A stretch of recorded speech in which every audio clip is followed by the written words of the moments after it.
Hey legend, what's shaking? Hope you're doing great. I'm wearing a collared shirt today because I'm just about to start my regular job and wanted to film this to talk about Carlos Vasquez. Wow, what this is probably the best interview that I've ever done. And just really buckle up for an hour and 20 minutes of a man who went to prison at 18 and was in there for 20 years. Solitary confinement for 3 years.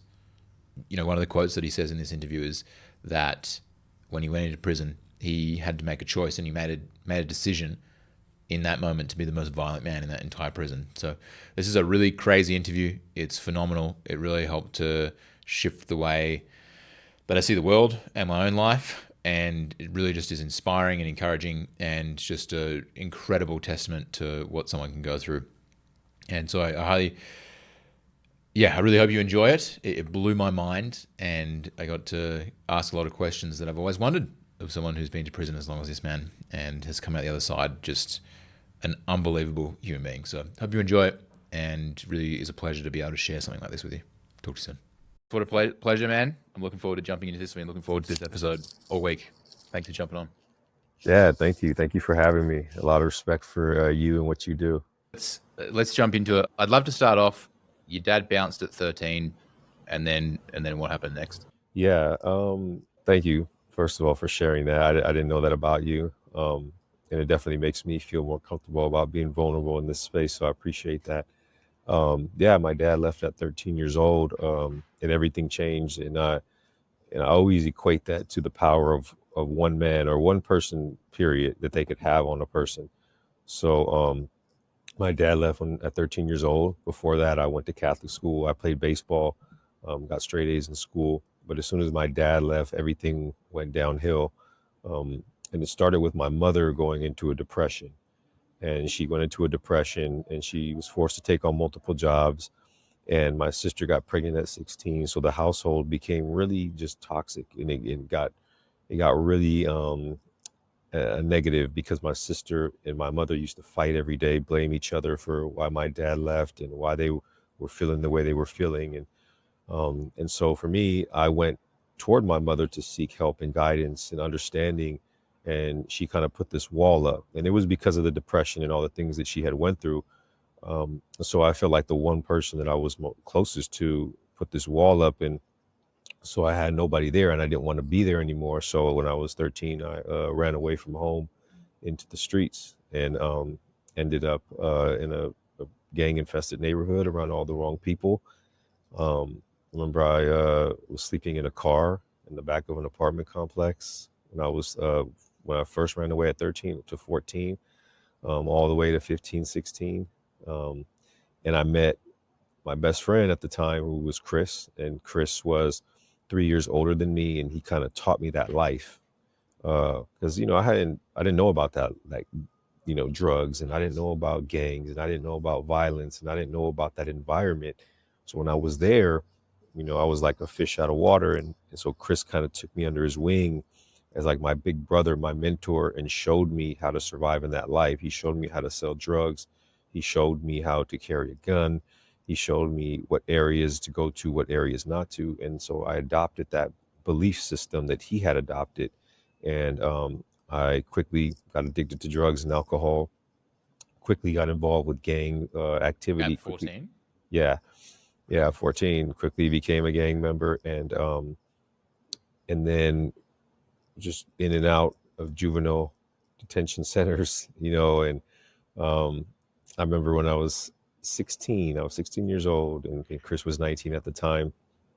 We went to a drug house. They call them trap houses now. Went to a drug house, and we walked in, and there was drugs all over the table. People were selling drugs, doing drugs, and there was a 357 Magnum on the table. And I remember Chris sat down next to it, and one of the guys in there was high off meth, and he asked Chris to play Russian roulette with him. And Chris, being the person he was, he had an ego. He had this, like, he could never turn down a challenge mentality. He accepted the challenge, and they played a couple games. They spun the cylinder, put the gun to their head, and pulled the trigger. And I remember, like, when he was doing this, everything within me wanted me to just say, "Stop! Don't do this." but I didn't have a voice back then. I wasn't confident enough to speak up. I didn't want to seem like I was scared. And so, but Chris, he ended up saying, taking the challenge to another level, and he put two bullets in the chamber and spun it, and he put it to his head, and he killed himself, and he shot himself like 5 feet from me, and he died there in the trap house that day, and that like just shifted everything. It made me more violent. It made me feel like that I no longer wanted to live. I had feelings of guilt and shame, like it was my fault. And so shortly after that, I was on the run for multiple armed robberies when I was 18 years old. Dude, what? Yeah, Man, I'm so sorry to hear yeah, that. That's so sad. How did? yeah, Wow, I didn't know that. Like I've done a lot of research, listening to your stuff, yeah, and that's fucking crazy, man. I'm really sorry to hear that. How yeah, old were you? How old were yeah. you? So I was when Chris killed himself, I was 16, and that was like a huge pivotal moment in my life that took me from just being like this knucklehead gang member kid doing drugs, even though that was something back then, to now somebody who became really violent and wanted to do like harder crimes and get more involved. And I had developed a suicidal mentality, and so I ended up doing armed robberies. Went on the run. I was 18 years old. I got caught by the U.S. Marshals, and they arrested me, and they told me that I'll never be free again, that I'll never see the streets again. And I remember I was going to court, fighting for my life. They were trying to give me life in prison, um, because I was a gang member. And I remember when I was going to court one day, and the gang unit was supposed to come and be there to testify to corroborate the evidence that was stating that I was a gang member and I was involved in gang activity that would have got me a life sentence. They didn't show up. And I remember the district attorney walked over to me and he gave me a deal he put the deal on the table. He was like, I'll give you 20 years with two strikes. And, and I was 18 years old. That was, I was like, okay, I'm going to go do more time than I've been on this earth. And I looked behind me in the courtroom and there was nobody there. And so at that point, the decision became easy because I felt like I had nothing to lose. So I took 20 years with two strikes. And by the time I was 19, I hit maximum security prison in California and started my prison journey. Crazy. Yeah, Wow. yeah. Wow. How did you get like into a gang? Like how did you enter a Mhm. gang? How did that become a part of your existence? Yeah, when you go to certain environments, it's like almost like you really don't have much of a choice as a young man growing up in certain environments. I mean, you can avoid that if you have great mentors around you and like a father figure, an uncle or somebody that's going to take you under their wing and make sure that you stay out of that life and maybe get you in sports or something. But when I had went into that neighborhood, already a kid like that had been hurt and broken and my father's gone, I go into that neighborhood and most of the gang members were just like me. They didn't have a father. Their father was either dead or gone or in prison. And so they didn't have positive male role models in their life. It was just other negative male role models that had already been to prison and everything that came into their life and kind of showed them that lifestyle. So you adopt that and it becomes your identity and you create your own name. And you're like, now this is where you feel a sense of power and belonging and acceptance. And so that's how you get sucked into that like lifestyle. So and a lot of times it's for survival too, because this is people that are going to help you to navigate and survive, that environment, and then also feed you, right? And maybe that feeding you is through giving you drugs to sell, or maybe that feeding you is giving you a gun and telling you to go rob somebody because that's how you're going to be able to eat. Whatever it is, it's like you're just in a whole other world, and so that's how I got sucked Wow. into that, and others too. Was there like an initiation where you have to like become a part of the gang? Like what does that look like? Yeah, so the initiation starts first of all by your character. It's like anything, even today, all the relationships I've built in my lifetime with great men, it's all based on like that first meeting, that character. Like, okay, what are you about? Are you a person that keeps your word? Are you an accountable person? Are you a person that is disciplined? And so when you enter the gang lifestyle and you reveal these qualities in the character about yourself, Mhm. especially if you're a person who like keeps your word and doesn't let people disrespect you in that world, then they're gonna really want you to be a part of that because now you're like another person that the gang can rely on to go do to hurt other gang members, right, and to hurt other people in society. So it starts there, and then you have to be initiated. In certain gangs, is different. The gang I was from, then they jump you in, and people say that's stupid, and it is. But at the time, what it is it's almost like to see what reaction you're going to have to it, right? Are you going to run? Are you going to cry? Are you going to ball up? Or are you going to fight back?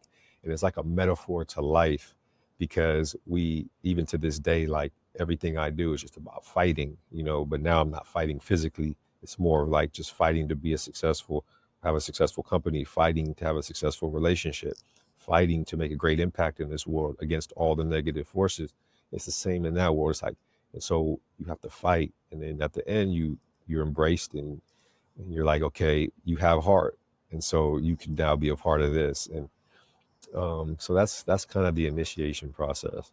Crazy. How did you know it was going to happen? Or you're just walking around one day and then everyone jumps you? Like, No, you know it's going to happen because people tell you like you're going to get put on, you're going to get initiated officially because you're already involved for a while before right. that stage happens. It's almost like being like promoted almost in a sense. Like you've already been within there, but now you're taking it to the next level, and you're going to be officially solidified in here, and it's for life. Like that's the mindset. Like once you go to that level, you're in it for life now. And so what is I think I heard you say previously, it's 4 minutes of like five guys Yeah, basically, and you just have to survive. Like, what was going through your head? Were you like, I'm yeah, excited, nervous? Like, were you like, fuck this, but I have to do it? Like, what was going through your head? yeah. Actually, wasn't no fear at all because I had already been in so many fights and jumped and Yeah. shot at and all kind of things before that, just from like rival gang members who wanted to kill me. So to get jumped by my peers, it wasn't really nothing. It was like almost like it was exciting because I get to show them like that I got the heart to fight, even though they're gonna they're gonna jump me. I know they're not going to um, take it to beyond a level to where they're trying to kill me. I knew there was gonna be a moment when they say, "Okay, he's done. Let him up." So in a sense, I wasn't really afraid. I was more proud, and it just goes to show you the mindset I had back then, like that warped belief system that getting jumped and beat up was like a badge of honor. Yeah. But it's also like the initiation to becoming a Spartan. It's the same Yeah. stuff that they used to go through. Like, it's just a different context. It's like they used to do the same thing to each other, and then you would be a man and you would be a part of that culture. Yeah. That's fucking Yeah. crazy. That's wild. Yeah. So, do you remember the first time you got shot at? Like how old you were and what was that? Yeah. The first time I got shot at I was 14 years old. And just being in a neighborhood, every time you walk outside, every time you're going to the store, every time you're just hanging out, there's a possibility that other rival gang members can come shoot at you. And so when I was um 14 years old, I remember we were just standing outside by the car. People were drinking, smoking, talking, and it was broad daylight. And a car was coming down, and we're always hyper vigilant. That was one of my things when I was younger. I was always very hyper vigilant. And so I spotted a car that was coming up kind of slow. And then immediately I'm like looking, and then other people are looking, but then you're looking, and then the car just took off fast, like skirted down the street. And as they were coming, there was shots, and we started to run. But that became that was a regular occurrence. It was almost like you become numb to it. You go back and you laugh about it and tell people what happened, and you're like, okay, now we got to go retaliate.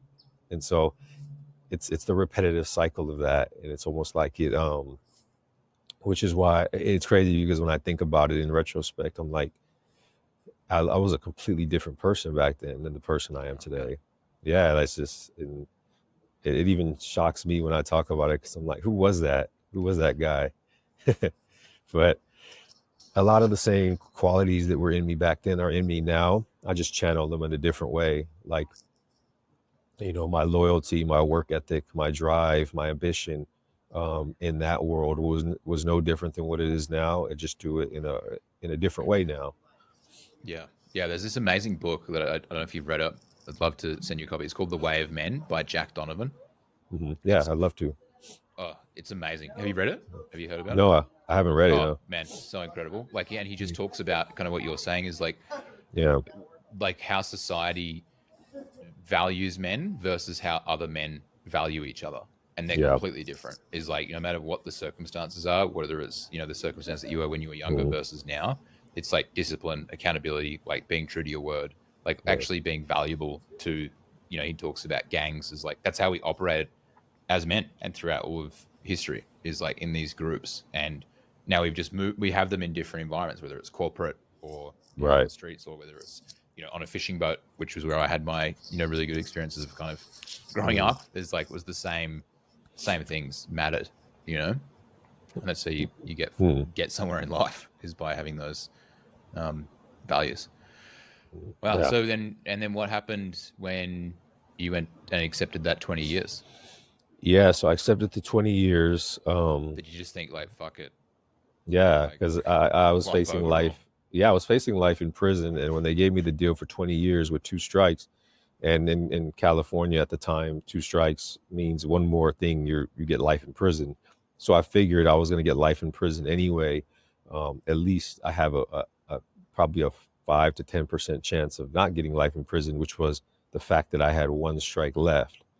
So that gave me like a little bit of hope to maybe one day I'll get out. But when I went into prison, I didn't never think about getting out. I went into prison thinking about how I can continue to build my name and reputation and to be able to survive. And the way my mind was to be remembered as like one of the most violent or one of the most respected people from my gang. So that was the mindset going in. It was never like I'm going to go in, do my time, and get out. So my first decade in prison, I became worse than the person I was when I went in, because what happened was I went in and immediately you have other older men that had entered my life now that were like, okay, this is how you're going to survive in prison. And not only did that, they tell me this is how you're going to survive in prison. They said the first opportunity you get to sign up or raise your hand to go do something violent, which is to remove somebody from the prison yard, which would be to stab them or to jump them. You have to do it because you're fresh in here. Nobody knows you in here. What you did on the streets really doesn't doesn't weigh matter. that much. Yeah, it doesn't matter much. You have to develop yourself in here now because this is a whole different ball game. So that's what I did. And the first thing I learned how to do was I learned how to make a knife out of plastic. I learned how to carry a knife. I learned how to hide a knife. I learned how to hustle. I learned how to, you know, be quiet, keep my mouth shut, and observe. And it's funny you mentioned the men's book because I'm actually finishing up my second book right now, and the principles of it's a book specifically for men, and it's called Warrior in the Garden. And the book is about the things I learned. I became a man in prison, so the things I learned in prison that made me a man that I took out here today, and then I teach to young people, young men today, on how to become men. And one of those things I learned, that's one of the chapters in my book, is observation and silence, the power of it. And in prison, it's literally the difference between life and death. So out here in situations, I look at life like that. When I go into a situation, I'm observant and I'm silent, and I make sure that my words count and that my words are well thought through. And that's what's gotten me through many doors and opportunities. So that's just an example, but they taught me that when I went in. They taught me that. And so I was in and out of the hole for my first decade in, and I became worse. And In and out of the hole. yeah. So the hole is a place you go when you get into trouble in prison. So if you get into a fight, if you stab somebody, if you threaten somebody, whatever, there's all kind of different ways you can get in trouble in prison. They put you in the hole, which is a cell that you go into that you're alone and you don't have anything. They strip you of all your possessions, and back then it was they just put you in there in your boxers, and you get like a plastic mattress, and it's just all concrete. You don't get anything. You lose your privileges. The little you do have in prison, you lose all that. And so they put you in there for months, years at a time, Can you sometimes. describe it a bit more? So, like, what's this? Can you describe what it's like? Yeah. structure? And I guess like, is it actually just a hole in the ground, or like as the Well, yeah. No, it's it comes from that because back in, I think medieval times, it was a hole in the ground, like yeah, literally, like they put people in a hole in the ground. But in today's day and age, and in prison, when I was in prison, um, it's a place where you feel like you're in the ground. You feel like and some are literally in the ground. But as far as the facility, but what it is, it's a separate facility away from the general population prison, the yard, and where you have like the big cell blocks. It's separated from that, and you're put into a cell with no windows, um, probably like 6 by 10 at the max, and there's a concrete slab where you put a plastic mattress down that's like this thin, and there's a toilet right next to the head where your head's going to be at, all stainless steel toilet and sink combination, and there's a whole little hole that they come by and they look at you, and every like few hours they wake you up, because like when you're sleeping at night, they come by with a flashlight and they don't leave, and they knock on the door until you move. So every time they're messing with your sleep. It's like it's a mental battle, like, yeah. And then like you're just in there alone, you don't get anything and you don't talk to anybody, and so it's separated from everything else. So that's the whole um yeah, so first decade I was in and out of that, but I wasn't in and out of it doing like weeks, months at a time in there, which I just looked at like as an opportunity for me to continue to, um, just to kind of like it's crazy because we used to think, like when we used to be in prison, there we would say things like, "Man, I can't wait to go back to the hole," or "I can't wait till I'm back in that situation," because it's actually, even though you're in this like mental torture, at the same time, you don't have to worry about every single day if you're going to get killed, right? So, because with regular general population prison yard, you got to go out every day. You're walking to to the mess hall, where they feed you. You might be walking to, if you have like a job or something in there, doing something like working in the kitchen. When you go to yard, because on the yard you have 1,000 men out there, and probably most of them are carrying knives, and all it's going to take is one thing to happen in a riot come, or somebody that's your friend is going to stab you in your neck while you're doing burpees.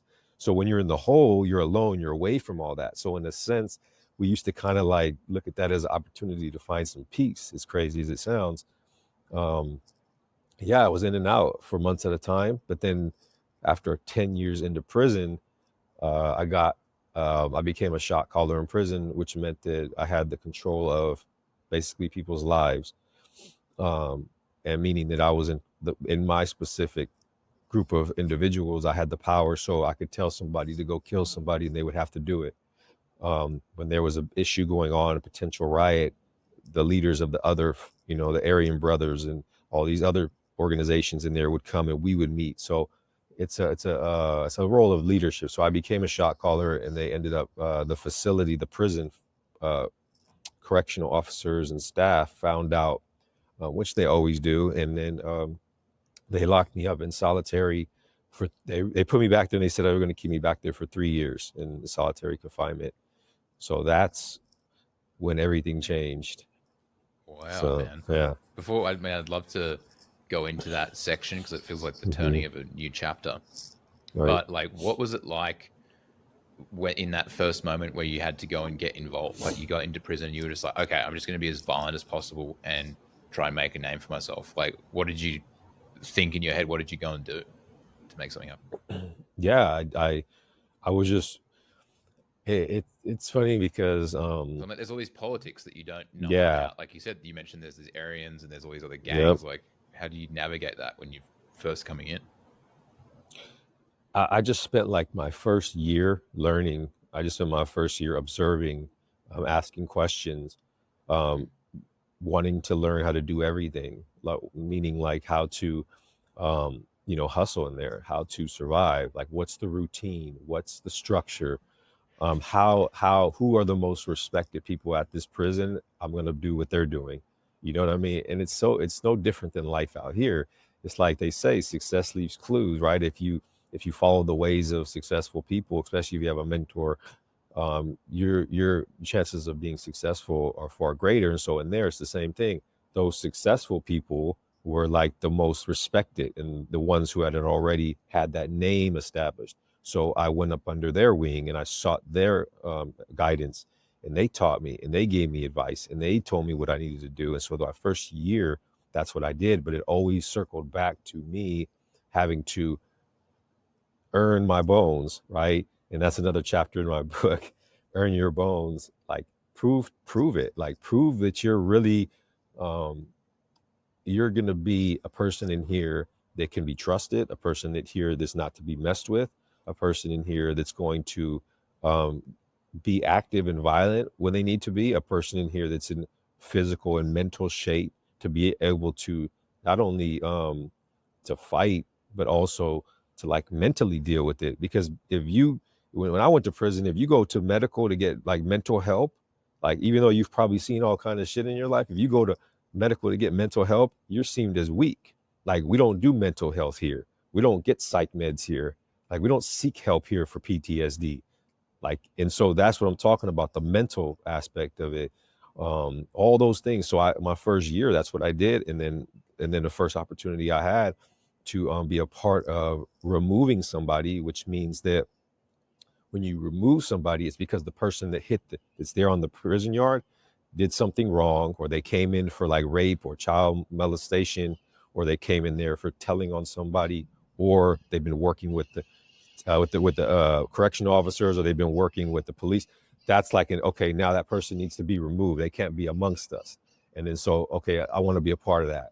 And so I signed up to go, and I did that every chance I had when I was younger, because I felt that's what I needed to do to prove to everybody that I was one of those respected. And eventually it ended up creating me to become the shot caller. So, How did that transition happen? Like, how do you become that? Do they nominate you, or you're just like, cool, I'm like someone leaves and then there has to be a replacement? Like, it's almost like you take it on. It's almost like it's like in business, it's the same. It's so crazy, the connections. Where like if you're at a company for so long, and let's say like a higher position opens up, it's like people naturally kind of look at you as like, are you going to take this? Because you've been here long enough. You've worked, you've established yourself here long enough. You're well respected. People rely on you. They listen to you. You need to move up. And so it wasn't like, okay, you choose or you're selected. It's almost like you get to a point where who else is going to do it, right? It's almost like, and then it becomes survival, because if the right person isn't in that position, then people could die. And so you feel this sense of responsibility to accept that, you know what I mean? And so that's what I did. I was like, okay, I naturally went into that. And then when I got there, you just can't walk into it. You have to have the acceptance of all the other people that are basically trusting their lives with you. And I had already developed that with them. And that came through the things that I learned as I became a man in prison. Like, you know, it's so powerful when you can just keep your word to somebody. Like when you're just known as a person who keeps their word and who's loyal and who's honorable and who actually cares. And maybe like if you don't have any food, that person feeds you. And I've always been that type of person. And so it's a bunch of things that landed me in that position that I felt I had to take, because it became a point of survival now. mm, crazy. Yeah. What was the food like? Like, what are you eating? I mean, what is it? Oh Just the man. same thing for 20 fucking years? Like, Yeah, pretty much. Yeah, literally. Like it was. It was the same thing over and over and over and over again. Every prison you go to, it's the same thing in a different variation. It's just made worse in some places than other. Um, yeah, and so I remember like one of the things that I experienced was really being hungry. Like, a lot of times we don't really know what that is. But when I was in the hole one time, I didn't have any food. They took all my food, my privileges, um, and I didn't have anything to eat. And I remember how bad that felt. And I remember I was starving, and this guy who was like down the tier, who had just came to the hole, he had like, you know, I fished my line out there to him, and you're a fishing guy, but fishing your line in prison, basically what you do is, so under the cell door is like this much space, which is I'll say about an inch. So you make what we call it a car, And the car you can make from like soap, or you can make it from like a piece of plastic, and you tie a thin fishing line to it, and you get the fishing line from your boxers, because your boxers have string in it, like on the elastic part. So you pull that string out, and then you like you basically make a line out of it, and then you tie it to the car, and you slide it out, and this thing can go like, 50 feet. It goes far.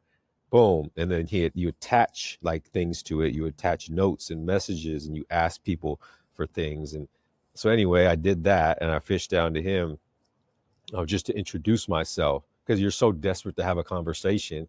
We can't even talk, but like we could just, and a note like, "What's up? This is who I am." Yeah. And then so he wrote back like, yeah, he was really cool. And he was like, you need anything down there? And I was like, yeah, do you have anything to eat, like any bread? And so he slid me a couple of slices of bread.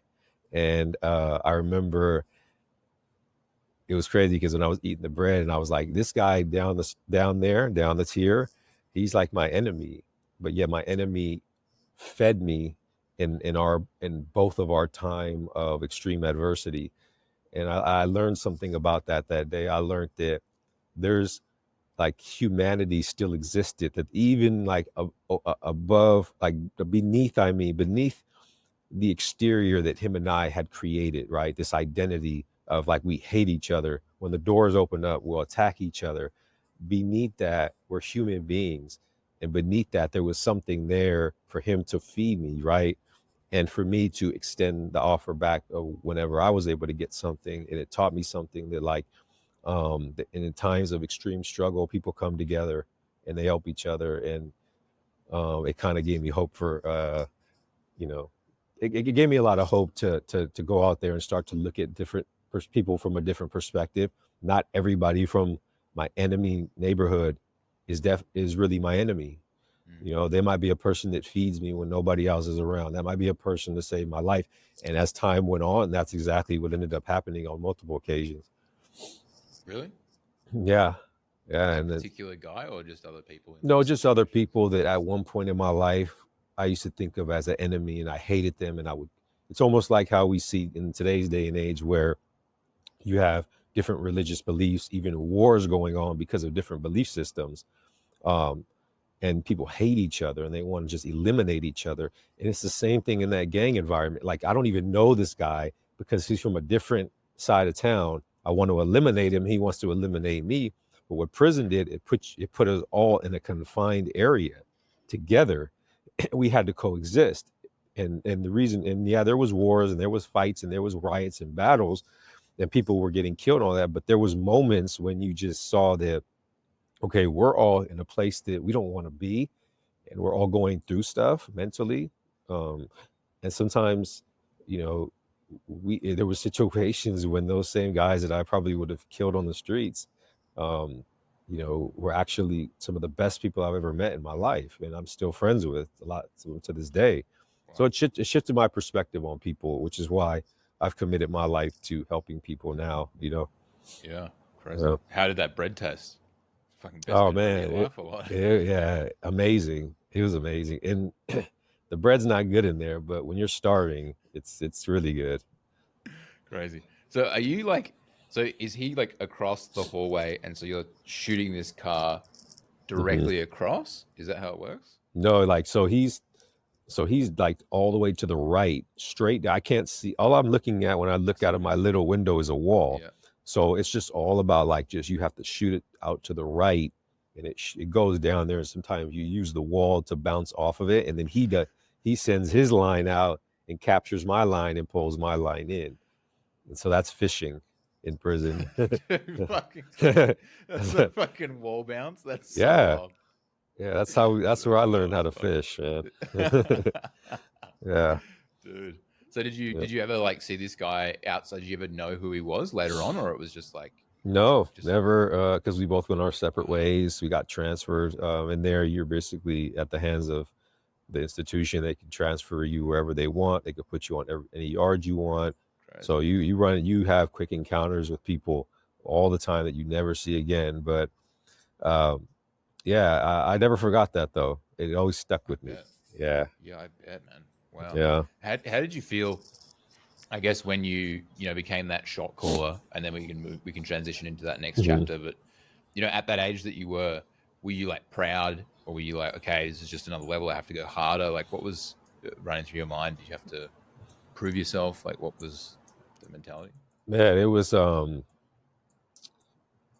that was one of the times in my life where I probably really felt like a sense of nervousness, all the way up to that point. Obviously, I had been, brief moments of nervousness and fear. I mean, I was human, but we're a point where, like, when you get to a point where people's lives now rely on you, and it's almost like they got going back again to business. Like, when you get to a point you grow a business, people's lives rely on you. If you're the CEO, I mean, if you're the president of the company, because every decision you make means something to them, whether they're going to feed their families or not. And so, and there, that was my first encounter with like true leadership position. um I had been, I was young, so I was like, in my at this time I was like 20, late 20s or something like that. So I was still young, and I had a given a position that typically went to guys that were already, that were like 50 or 40 and had been in prison for 30 years. So for me to take that role as a young shot caller, and then some of the guys that I would have to talk to and tell what to do, and like give advice to and stuff, were older than me. um like, it was a huge responsibility for me. But um I embraced it, and I worked on myself harder, because I knew that there was going to be those times when I needed to communicate to somebody who has a swastika on their face, to somebody who's Mexican mafia. I had to communicate these things to a diverse group of people, so I wanted to know their language. So I started to read the books they read, and I started to get to know them more and what their beliefs and systems were. And so that way, when I have to have those important conversations that could potentially mean life and death, I knew what to say, how to say it. But there's universal law, I believe, with amongst all men, um, and no matter where you're from or what you look like or how many tattoos you have or how big you are, it's just, it all boils down to like respect. It boils down to honor. It boils down to commitment, and trust, and all that stuff, and the ability to be violent if you need to be, but also have control of that. Because, like, in prison, people who just reacted violently were not respected. People who, like, just hurt people for no reason were not respected. Even in prison, there's a certain level of like, okay, you need to let people know that you can be violent if necessary, but the ability to control that was even more powerful. And so, when I got in that position, those were the things that I had to wrestle with, and work with people and deal with people. And so it was at first, it was nervous, but eventually I kind of molded into the role, and I ended up in solitary after that. I don't even know how to structure this question, because it's like, let's say I'm gonna, you obviously you'll paint the picture, but like, so you're a shot caller, and then do you meet with another shot caller of like the Aryan Brotherhood, and then a different gang? Like, why does that conversation start, and what's the purpose of you guys meeting? Is it to quell aggression and just like set things straight, or how does that come about? Man, it's so many different reasons, because in prison, like, people, like, it's crazy, because a lot of people don't have anything else to do but to like look for problems and things, and they want to make changes and issues. It's like every day. And then you have people who get the position of power, like to become a shot caller, and they abuse it, just like anybody out here who gets power. Sometimes they abuse it. Yeah. So then you have to be able to communicate and discuss things and iron things out, so that things don't blow up into a war, basically. And so it could be anything from like, oh, well, there's like, if let's say, for example, somebody from the Aryan Brotherhood is like, well, we just had 10 people come in, there's more of us now, and so um we want more area now in the yard. We want another pull-up bar. We want this little table over here, because now there's more of us. And so now it's like, when people say things like that, you're like, okay, well, are we going to kill each other over this, or are we going to try to figure a way to handle this, peacefully, or are we going to have to compromise, and you have to work through all that. And so that's just one reason, but there's many reasons. It could be somebody that bought drugs from somebody that wasn't supposed to, because they said, they put out a word to everybody in the prison, don't buy drugs from anybody that's in our card. But yet there's that one guy who goes and does it. And then now if people find out, and now that's a discussion, and now they're like, well, you need to get rid of him or we're going to do it. And it's nonstop every day. And so talking about putting out fires, um, like for me today, like the fires I put out today are nothing in comparison to that. So, I mean, it's still challenging, but I stuff I talk about when I coach people, like I use my perspectives in my life as an example. And when I let them see it like that, like, look, you know, all you have to do is just about how you respond to it. It's all about how you respond to it. And so I got to a point where I learned how to respond to it, and handle it effectively. Yeah. Crazy, man. It's so crazy. It's Yeah, it's completely crazy. different.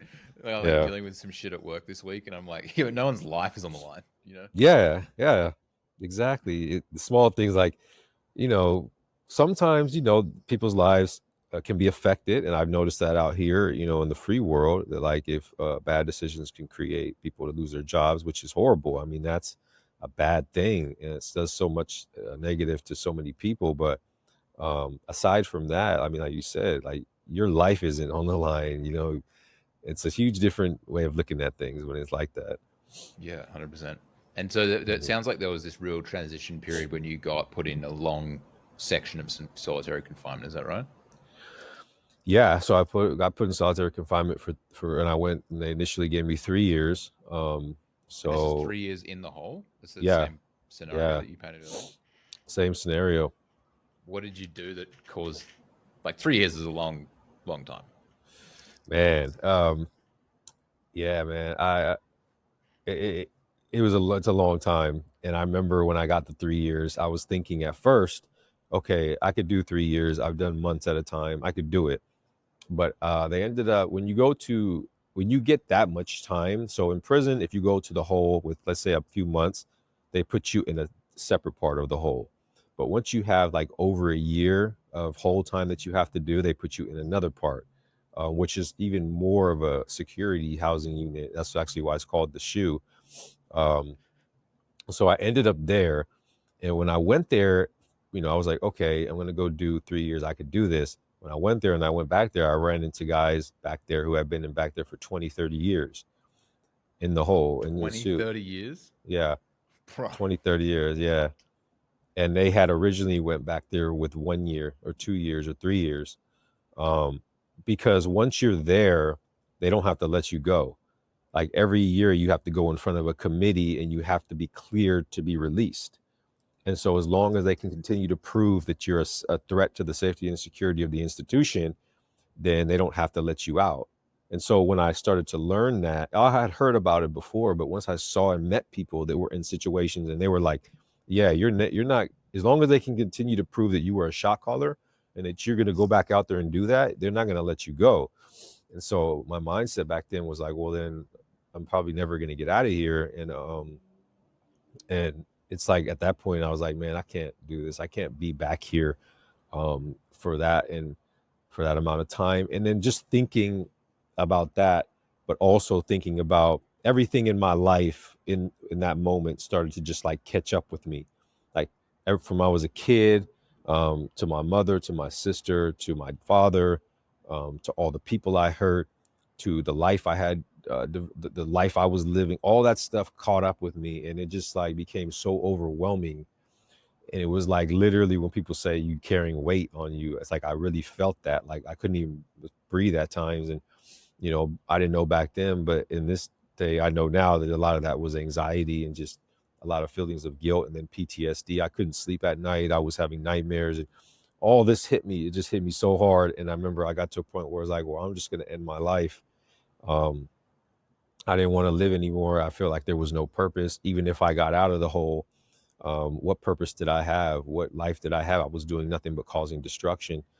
Um, and so I was like, "Oh, I'm just going to kill myself." And I remember I wrote a letter to my mother, um, apologizing for the pain that I put her through. And I put it in my property.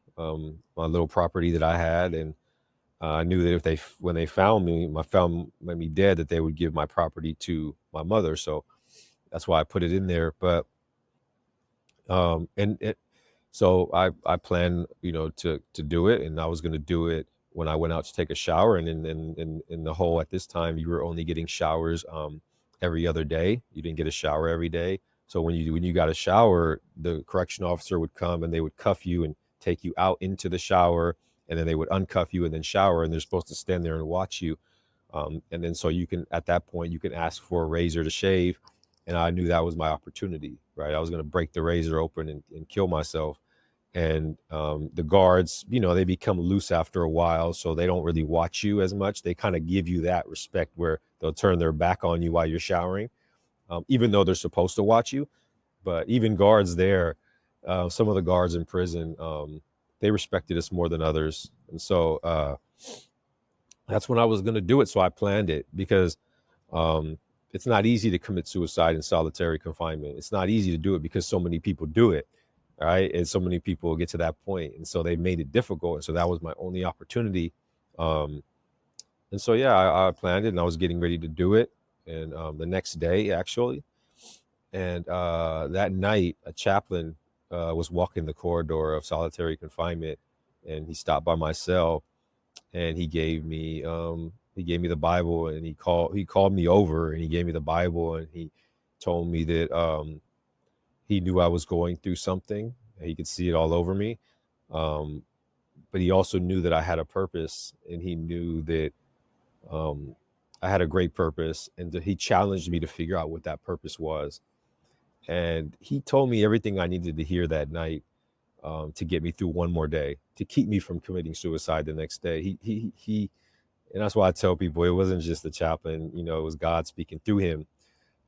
That's what I believe in. And so he gave me the Bible, and I opened it, and I started to read it, and I started to find answers to the questions that I was having. And just, it gave me something to move forward on, like the challenge that from him, the questioning if I really did have a purpose beyond this, the reading of the word, and that sparked the change. And then from there, I just continued to learn and work on myself mentally, physically. I read 150 books in 3 years, and I got out of solitary after 3 years, and they let me out. And so, but now I'm getting out a completely different person, a transformed person, with a different mindset. And then that obviously wasn't met very well on the other end when I got out of solitary back to general population, and people were remembering me from the guy I used to be, the shot caller I used to be. And so I got stabbed twice. And I got stabbed twice, but I figured I'd probably get killed, but I was okay with that. So getting stabbed twice, and I remember I went back in my cell and I was stitching up my wound, and as painful as that was, it felt good because I knew that that was it. I was done, that I had left that life, and now I can truly be free to do what I want to do. So Bro, that's, what the yeah, fuck? yeah, That's fucking crazy shit, yeah, dude. Wow, what a mental mhm, fortitude you created. Like to be yeah, able to just have that experience after you left and be like, "No, man, this is hmm, me." You know? yeah. Wow. So were they two separate occasions where you got stabbed, or was it like twice at the same time? No, twice at the same time. So after I went out and let the people who were in charge at the time know that I've changed my life, and um, I was Fuck, done dude, with that that. takes some balls, Yeah, man. yeah, and Wow. and so I was like, whatever happened, I had already made peace with dying at before I even got out of solitary, because um, I I felt that if anything, I was gonna die for a gang. I was gonna die for all these negative beliefs. Like, I was okay with dying, you know, the man that I had become. I was okay with that. And because I knew that my mother would bury me the man that I was supposed to be, which was the changed man, regardless if she knew it or not. I was okay with that. So uh, going out there and doing that was very empowering for me. And I didn't have any fear doing it because I wasn't afraid to die. But after I got stabbed and I survived that, um, it empowered me and it motivated me to keep going. And so I started to formulate. That's when I first started coaching. Was in prison. I went to the chapel and I asked the chaplain if I could use his chapel every Tuesday to do my groups. And so I went out and got lifers and that I knew that wanted to change, but just didn't know how and didn't know where to start and didn't have the they didn't feel like they could because of the environment, but they wanted to go home to their families and stuff and do better. I started to go get them and we started to do these groups every Tuesday, and that's when it all started. And then they started to change their lives. And then the more and more and more that these people like who I was started to change their life, it kind of changed the culture in prison. And the culture started to be more so of like, okay, well, what can we do to better ourselves and get out now? It wasn't more about like, what can we do to be the most violent criminals in here? And so I got out 4 years after that, and I got out early. I wasn't even supposed to be out until the end of this year, and I've been out of prison 2.5 years.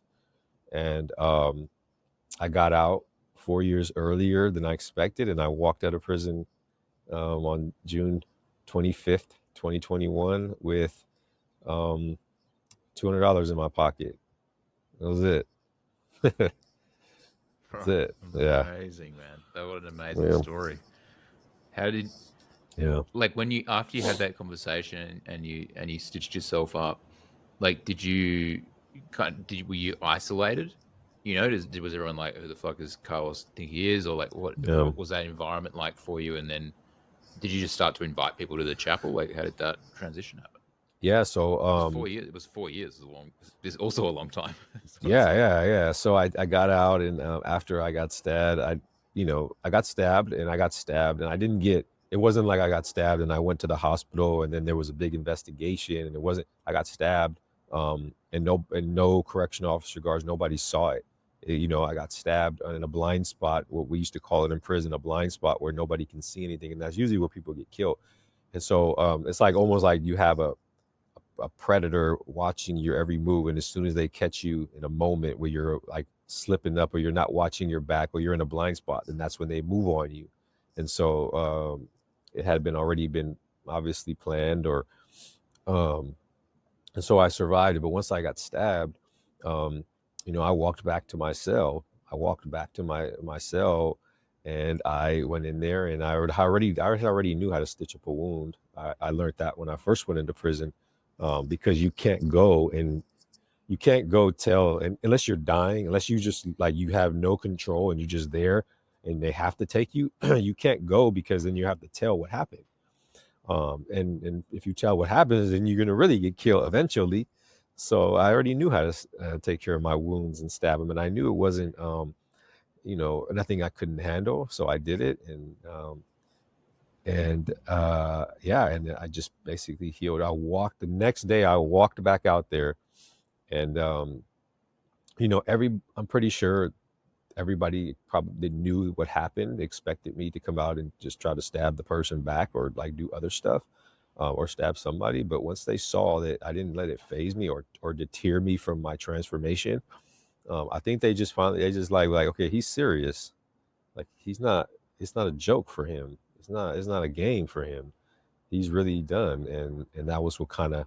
I mean, for 4 years, I always watched my back, but at some point, I felt that once the culture shifted, that I felt like I was okay, and I made it out. But you never out until you're out, and so really, I wasn't completely Yeah. free until I walked out. Yeah. Was it like faith, or what was kind of like as you were going back out the next day? Was it just faith, or you're like, I'm acceptance? Like, what was it that gave you the confidence to do that? Um, it just because it's really almost like you have no choice. I mean, because Yeah. I mean, I could be in my cell and just never come out, but then like that's not that's not in my DNA, you know. Mm. It's not who I am. I can't do that. Like I've never been that way. I'm always going to be out there on the front lines. I'm always going to be um, I'm always going to be a leader. I'm always going to be a motivator to others, and hold myself to a certain standard.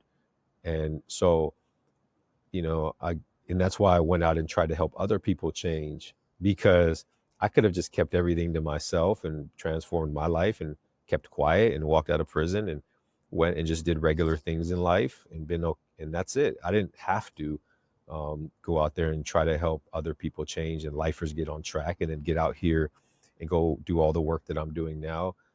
I didn't. It's not like I had to do it. It was almost like I was designed to do that. Like it's built within me.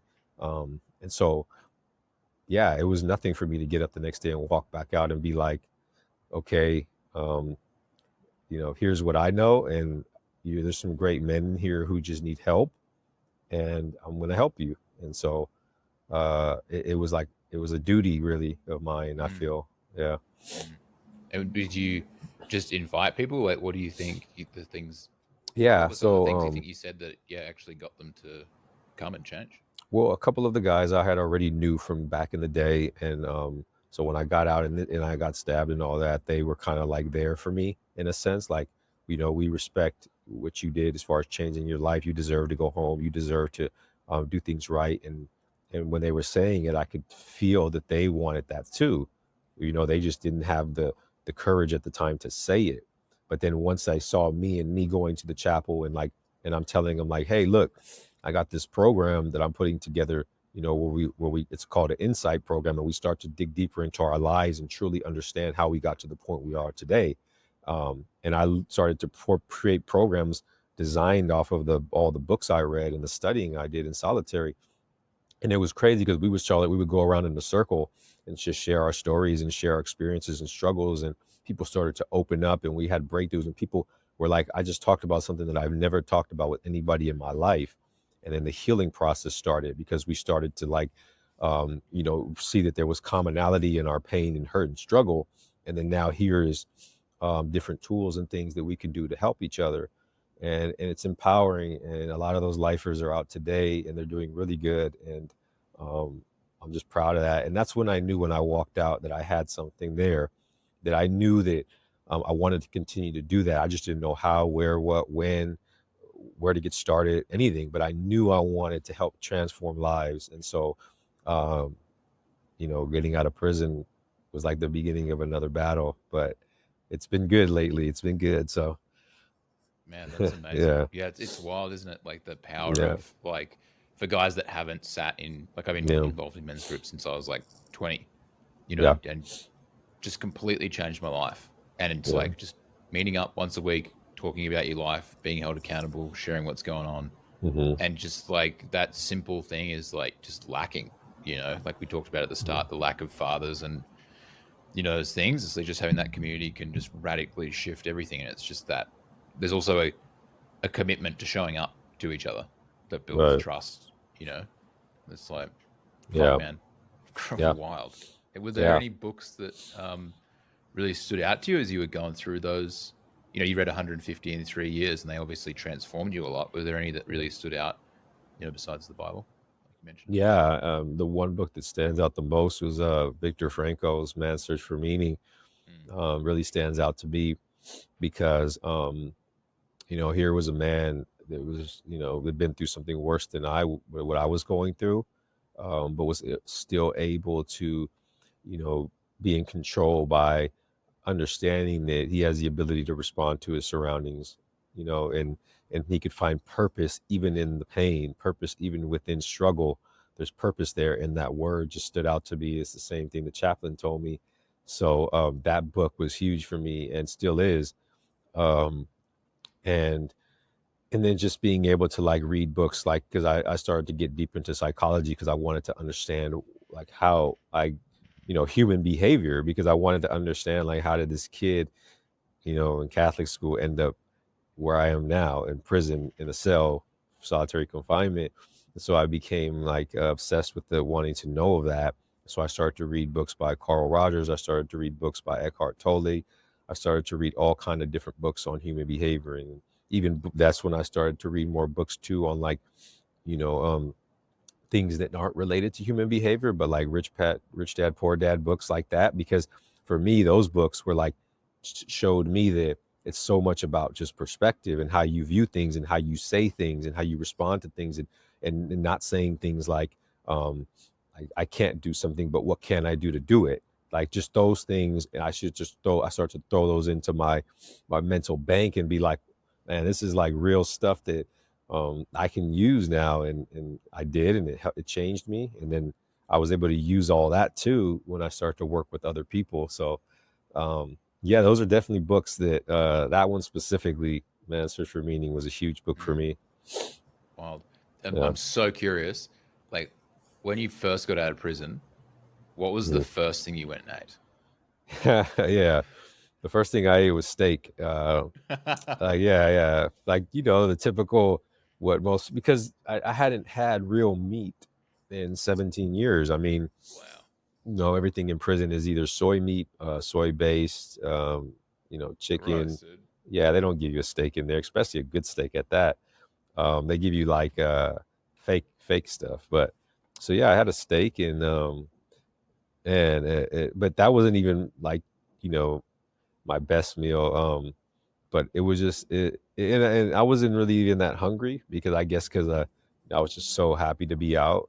My mind was just trying to think like, okay, what are my next steps? But I've definitely appreciated food a lot more now in this day and Mm, age. Yeah, I do, yeah, and man. some people can't understand that. Like my level of gratitude is just it's on another level. So it's hard for me to really like when I go to a restaurant and I'm eating and then like somebody I'm with is complaining about something that's so insignificant. Like there's not enough seasoning on this steak that just cost me, $60. And I'm like, and it reminds me, it takes me back to when I was in prison. And I don't say anything, I just kind of like smile at them. But my perspective is so different than people out here. And I don't ever want to lose that because that's a huge part of who I am. And I approach each day and how I treat people and what I do and my mission and all that. And so, uh, but I try to get people sometimes to look at that in their own way, like look at their own life and where they're at now, and kind of like never forget that because that's always a reminder that for yourself that to be grateful, but also that you've come a long way, and that's people need to hear that. Mm, absolutely. Yeah. Yeah. What was it like stepping out? Like, was it sunny? Like, what was the scenario when you stepped out of prison? You paint the picture for us. Like, Yeah, it yeah. must have felt. It must have felt fucking ecstatic. I imagine. Yeah, I remember they called me. They I was sitting there the morning I was supposed to go home in my cell, and I was in there. I had a cellie at the time, and we were just sitting there early morning. And in prison you hear so many times when a person was supposed to go home and it doesn't happen, right? The prison goes on lockdown, or the courts have a hold on you, you can't go, or you walk out and then like there's federal guards there, federal police officers there ready to arrest you for another case that they have. And I had done so much in Dude, my that's past. fucking brutal. That would be Yeah. so brutal. Right. But it happens, and it's crazy because I had done so much stuff in my past that I had gotten away with. I didn't know if that was going to be me if I got out and they're like, well, hey, put your hands behind your back, you have a warrant in um whatever state for doing whatever. And it's like now I'm back a whole other journey, right? So I didn't really like, I just was like, okay, whatever happens happens.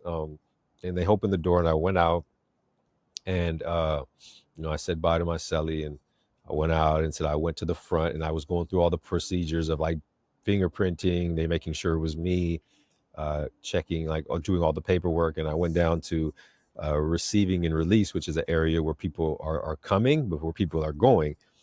And I remember being in that cell, and I was seeing people coming in off of the bus, like just starting their bid, just starting their journey.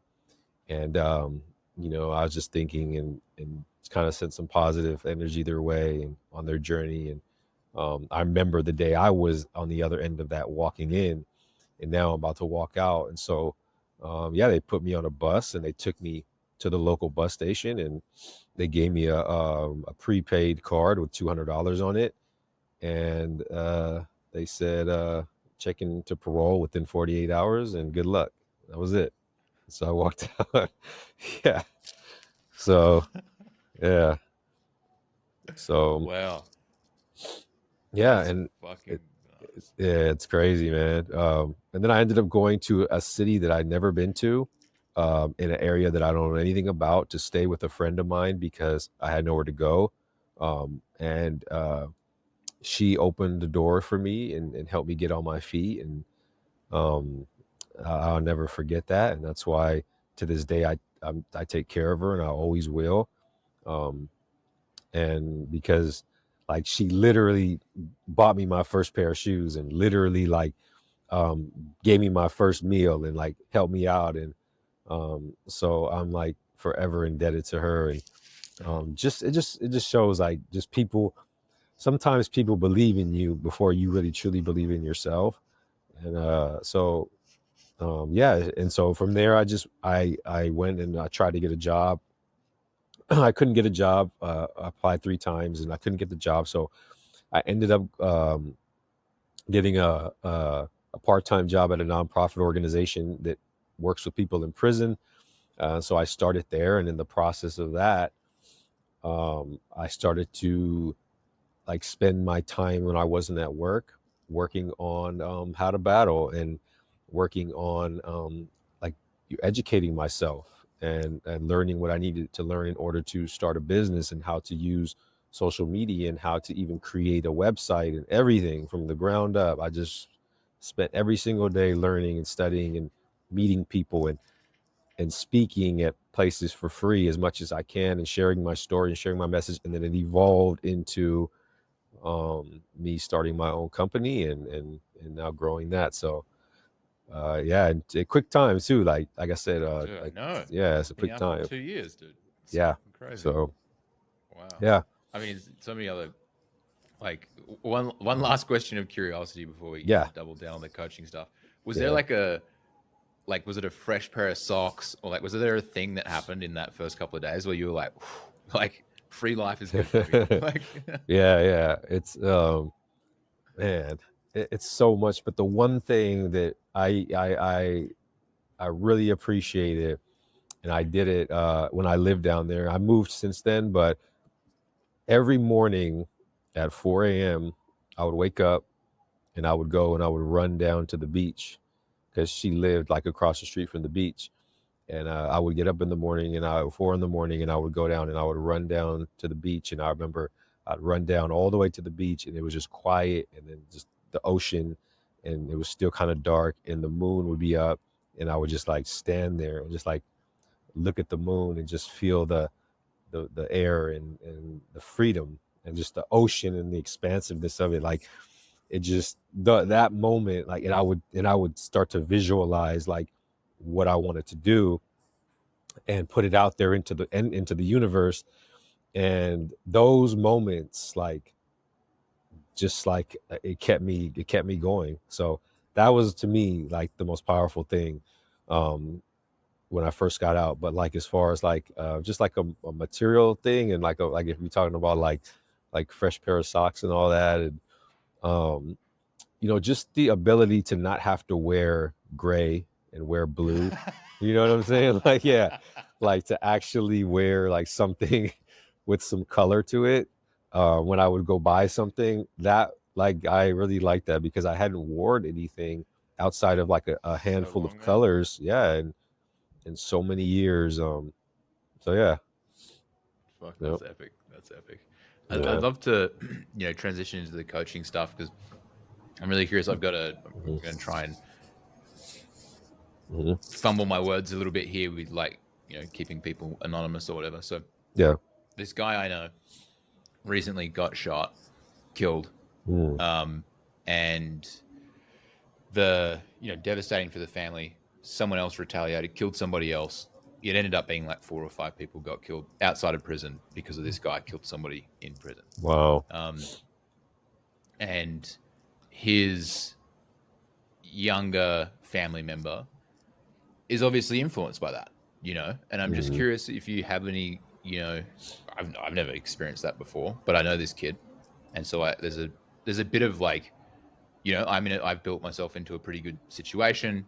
hmm He admires me a lot, looks up to me, but I also haven't lived the sort of life that he's lived, to hmm the extremity of what he's lived in the, poor and whatever. yeah, Would you have any words of advice for someone like that? You know, a kid in that situation, and not getting caught up in drugs and that sort of road that his older cousin got obviously involved in and ended up in a bad situation. Yeah. I think one 20 of years the, old, by the way. Age, okay, he's 20 years old. 20. Okay. I think one of the greatest things that we can do for a young person like that um, is exposure, exposing them to other things, other possibilities, other opportunities. I mean, even sometimes it takes physically, like taking them somewhere and showing them something. I think what exposure does is it allows for them to start to visualize a life for themselves outside of that box that they're used to living in, especially if they have family members and they grew up in an environment where there's nothing but drugs, alcohol, violence, gangs, guns, all those things. It's like, where else does that person have to go to think of like outside of that? And so they say, okay, well, this is what we do, this is me, this is what I'm going to be, this is where the people I look up and admire most are. And so naturally they're going to become a part of that. But once you like expose young people to other stuff, I know young people, I'm like, not too long ago I met young people that never been to the beach, and they live 20 minutes from it, but they've never been there. And I'm like, their parents never took them there, never exposed them to things like that. And so when I got out of prison, I was blessed with the opportunity to meet amazing people who exposed me to lifestyles and things that I had never knew or felt. But once I was exposed to that, I started to feel, I start naturally was like, I want that. Like, I want to feel like that. I want people to respect me like that. I want to get the reciprocation from helping a person like how that person did. Or I Mm-hmm. want to, even the materialistic thing, sometimes it starts there. I want to be able to live in a place like this, or eat this kind of food, or drive this kind of, I want that. And so then you start to visualize, so young people start to see themselves like there, and see like be exposed to that, and it helps shift their mindset and thinking away from that negativity. And so even if it's a book, even if it's like just sending stuff to that person, like, watch this, learn from this. The exposure is a powerful thing, and it's actually one of the reasons why I ended up going to prison was being exposed to that. Like, I didn't grow up in that. I wasn't handed down that from my family. I grew up in a great family, and I could have done a completely different lifestyle, right? And so, but if had I been continuously exposed to that, but as soon as I left that and went to that other neighborhood, I got exposed to that. I became that. So like, we become what we're exposed to. So I would say to expose that young person to other things, get to know them and find out what they're interested in outside of negativity. What's in their heart, what are they attracted to, right? And expose them to opportunities to that, and expose them to even like just being more focused on that. So I think that that's a powerful way. But everybody's different. There's not a one size fits all answer. But from my experience, that's a powerful way to get somebody to change and get on a good path, is to expose them. And that's what the military does. And that's why, like, I know many of people who were in that gang life that ended up just going to the military. Like, they got away from it, they exposed themselves to something else, and they were in that, and it literally changed them. And so, um, it's finding those opportunities to be exposed to it. That's the Mm, key. yeah, definitely. Yeah. What do you feel like maybe young men need, or guys in today's day and age, like, need to hear right now? Oh man, that's a Big lot. question. Good question. Yeah. And I have, like I said, I even the book I wrote, it doesn't cover everything. I'm not gonna say it does, because there's so much, but I think just from me, like, really like spending a lot of time this past year, um, being around some great men, and learning from them, and what they really want. And this is men from all walks of life. Men just want a purpose. Men want something bigger than their 9 to 5, or their corporate job, or even like, I know men who are multimillionaires who are presidents of companies, and they're still not happy, right? Because like, purpose changes. Their purpose at one point in their life was to become the president of that company, and now they're feeling like they're just stuck there because they've already committed so much of their life to, and they can't go outside of that.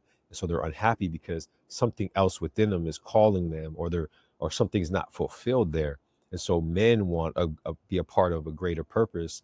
And I think that a good way to get that started is to be, how you mentioned, to be a part of great men's groups. Find a great men's group. I know I did, and I go to them every Wednesday, and and I look forward to it, and it's a powerful opportunity. And we work together and we help each other to get aligned with our purpose, to remind ourselves of what that is, and to stay focused on it, and then to work toward it. And it's a lot of times it has nothing to do with money. It's about just making an impact. And so as men, I feel like it's within our DNA to want to do something greater, to leave a better impact, to leave a legacy, to leave something behind. And so I think that that's the biggest thing right now, from what I've known, is just like men wanting more purpose in life, more meaning, more of a why to what they're getting up in the morning for. Mm. Hmm. Yeah, 100%. And I'd love to know one last question. What are you like really excited for coming up this year? 2024, fresh one. Oh man, I'm really excited for to be speaking. Like I have a lot of speaking engagements already booked, and I know there's going to be many more to come. Um, it just, like, I feel like that. I really, I really have this message that I want to get out there. I really have, my story that I want to get out there, and I'm really excited to be able to share that in all kind of places, from educational institutions to the corporate world to back in prison, um, which I go to like at least every couple months. I go back in to just speak and to continue to do that this year, on a higher level, more frequently, because I feel that I just want to share what I got now at this point in my life. Like, I feel like I'm at a point in my life where I'm not done, definitely not done, but I've got to a point where I have enough, within this brain and within me that needs to be shared with people, to inspire them and to give them hope, and to give them guidance and coaching. So I look forward to that this year. Man, amazing. I Yeah, think that's a great place to end. Thank you so much for your yeah. time. That Well, was thank an you. incredible conversation, man. Thank you so much. Appreciate you. Thank you.